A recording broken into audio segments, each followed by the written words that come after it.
काष्टपाषाण यापेक्षा मूर्तिनिष्ठ जे 4 प्रसाद, ज्यामध्ये दाढ नाक केश कळप आणि अनुलेपन, अशा प्रकारे प्रसन्नतेचं असलेलं हे मूर्तिनिष्ठाचं पदार्थाचं जे कार्य आहे, हे आमच्या प्रसन्नतेरूप कार्यातूनच, ज्या साधनवंताला जी प्रसन्नता आपल्या जीवोद्धरण कार्यासाठी उपयोगी न्यावी लागते, ज्या प्रसन्नतेतून त्याचा जीवनाचा शेवट होत असतो. आणि म्हणून असं म्हटलेलं आहे की नित्य की प्रसाद सेवा दिदली सांगाती, त्रिकाळ प्रसाद सेवा करावी. अशा प्रकारे या प्रसन्नतेचं महात्म्य या वस्तूच्या रूपाने आमच्या परंपरेने जपलेलं आहे. त्यांच्या स्मरणाने, त्याच्या चिंतनाने, त्याच्या नमस्कारणाने निश्चितच साधकाला ती योग्यता मिळत असते. आणि अशा या खामनीकर पिढीचं हे वंदन म्हणजे दाढीचा विशेष, ज्या साधावशेला उपाध्य कुळाच्या असलेल्या उपाध्य कमळवसा, ज्यांनी रामसगाव या ठिकाणी उपाध्य बासांची अगदी मनोभावे सेवा केली आणि त्याच ठिकाणी त्या सेवेच्या माध्यमातून साधावसाची सेवा रामसगावला घडली. आणि त्या रामसगावलाच हा पदार्थ म्हणजेच मूर्तिनिष्ठ प्रसाद त्यांना हा प्राप्त झाला. आणि कमळवसांनी सुद्धा मोठ्या उदार अंतःकरणाने हा पंथ प्रचारासाठी नमस्कारण्यासाठी हा जो विशेष आहे तो उपाध्य कुळामध्ये, कवीश्वर कुळामध्ये अशा प्रकारचं विभाजन होऊन हे 4ही पदार्थ परंपरेने या सगळ्या संप्रदायामध्ये आलेले आहेत. आणि विशेष करून खामनीकर पिढीमध्ये हे असलेलं वंदन या निमित्ताने खामनीकर पिढीची जी परंपरा आहे, उज्ज्वल परंपरा आहे की वैद्य दत्तोबासांसारखे असलेले विद्वान व्यक्तिमत्व आणि विद्वान व्यक्तिमत्वाच्या माध्यमातून त्या पंथाने त्यावेळेला उपाध्य कुळ, कवीश्वर कुळ आणि पारिमंडल्य कुळ, तिन्ही कुळातील आचार्यांनी दिलेलं त्यांना स्नेह, तिन्ही कुळातील साधनवंत त्यांच्या सानिध्यामध्ये होते. आणि तो एक अपूर्व स्नेहाचा धागा त्यावेळेला आपल्या परंपरेच्या माध्यमातून लक्षात येईल की कशा प्रकारे वैद्य दत्तोबासांना दिलेली ही सगळ्या कुळांनी मान्यता, तिन्ही कुळातील शिष्यगण त्या ठिकाणी विद्वज्जन त्यांच्या सानिध्यामध्ये होते. आणि ती एक पंथ परंपरा, स्नेहाचा धागा तो आजपर्यंत आमच्या उभय कुळाने, अर्थातच ज्यामध्ये पारिमांडल्य कुळ, उपाध्य कुळ आणि कवीश्वर कुळ, तिन्ही कुळांनी तो स्नेहाचा धागा जपलेला आहे. आणि आजपर्यंत त्याला हा सर्व साधनवंत पंथ साक्षी आहे.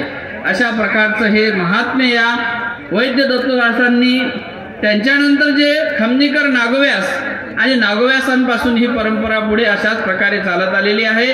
तर खामनीकर नागोव्यास सांगायचं तात्पर्य की हे उपाध्य तुकाईसाहेब यांच्या माध्यमातून आलेले या कवीश्वर कुळामधलं व्यक्तिमत्व आहे. ते या खानदेश नगरीमधलेच, म्हणजेच या खानदेश भागामध्ये त्यांना जे नामाभिधान प्राप्त झालेलं आहे, खामनी नावाचं गाव आहे या भागामध्ये, मध्य प्रदेशच्या बाउंड्रीवर, खानदेशच्या बाउंड्रीवर. आणि खामनी नावाचे ते नागोव्यास होते. आणि त्या व्यक्तिमत्वापासून या गादीला खामनीकर ही प्रतिष्ठा, खामनीकर हे नाव प्राप्त झालेलं आहे. अशा प्रकारचं उज्ज्वल असलेलं रूप या परंपरेचं आहे. आणि या परंपरेच्या माध्यमातून हा त्रैवार्षिक खिचपुरी महोत्सव या ठिकाणी संपन्न होत आहे. या गावाचं म्हणजे कणाशी बाबाचं भाग्य असं, इथे स्वामी श्री चक्रधरांचं असलेलं पवित्र असं तीर्थस्थान कन्हैयालाल बाबा, नागनीचे बाबा, इथे साक्षात स्वामी श्री चक्रधर महाराज आलेले आहेत. आणि त्याचबरोबर इथे अवताराचं असलेलं एक मूर्तिनिष्ठ प्रसाद श्री गोविंद प्रभू बाबांचा, ही परंपरा या गावात आहे. म्हणजेच या ठिकाणी माझे कैवल्यवासी उपाध्य कुलाचार्य श्री गुरुजी या मंदिराचा उद्घाटन सोहळा संपन्न केला. त्यावेळेला 2012 साली त्रैवार्षिक खिचपुरी महोत्सव उपाध्य कुळ पिढीचं जे मुख्य वंदन वर्धनस्थ कुळाचं, त्या पिढीच्या कुळाचा सुद्धा वंदनाचा खिचपुरी महोत्सव या गावामध्ये संपन्न झाला. आणि आता खामनीकर पिढीचा त्रैवार्षिक खिचपुरी महोत्सव या ठिकाणी संपन्न होत आहे. अशा प्रकारे कणाशी गाव हे भाग्यवान आहे. कणाशी गावातील सद्भक्त मंडळी यांना अपूर्व असा या परमार्ग परंपरेचा योग आहे. आणि या निमित्ताने संपूर्ण कवीश्वर कुळातील असलेली मंडळी, ज्यामध्ये खामनीकर कुळ प्रामुख्याने या कार्यक्रमाचे आयोजक आहेत, सर्व या कुळातील मंडळींना आमच्या उपाध्य वर्धनस्थ गादीचे सर्व असलेले महंत परिवार, शिष्य, त्याचप्रमाणे आमच्या आश्रमस्थ परिवार, आमच्या उपाध्य कुळातील आमनाय, उपाध्य आचार्य मंडळी, घर भाऊ परभाऊ सगळ्यांच्या वतीने आम्ही या खामनेकर कुळाला अशा प्रकारे हा उत्सव संपन्न होत आहे.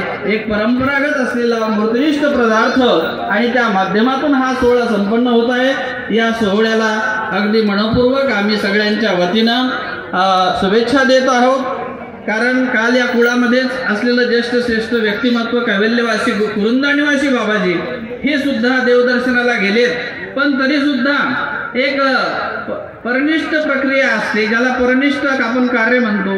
असं परनिष्ठ कार्य त्याला